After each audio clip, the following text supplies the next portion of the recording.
नमस्कार. Public voice news चॅनलमध्ये आपले स्वागत. आज ऋणानुबंध मालिकेत स्वर्गीय मीना कुमारी या अष्टपैलू नायिका यांचा जन्म 1 ऑगस्ट 1933 रोजी झाला.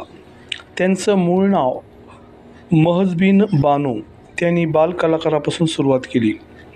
1952 मध्ये बैजू बावरा चित्रपटात त्यांनी भूमिका करून तो चित्रपट खूप गाजला. त्यानंतर साहिब बीबी और गुलाम, पाकीजा, दिल एक मंदिर, फूल और पत्थर या चित्रपटातून भारतीय प्रेक्षकांच्या मनावर त्यांनी अधिराज्य केले. जवळजवळ 91 चित्रपटात त्यांनी काम केले व पुढे 31 मार्च 1972ला वयाच्या 38व्या वर्षी त्यांनी जगाचा निरोप घेतला. मीना कुमारी केवळ अभिनेत्री नव्हत्या, त्या भावनांची एक कविता होत्या, वेदनेची एक जाणीव होत्या. त्या आजही आपल्या अभिनयातून, त्याच्या शायरीतून, त्यांच्या दुःख व त्यांच्या डोळ्यातल्या अश्रूतून आपल्या हृदयात जिवंत आहेत.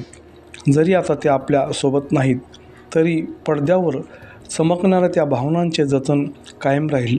अशा नायिकेला मानाचा मुजरा व लाख लाख सलाम.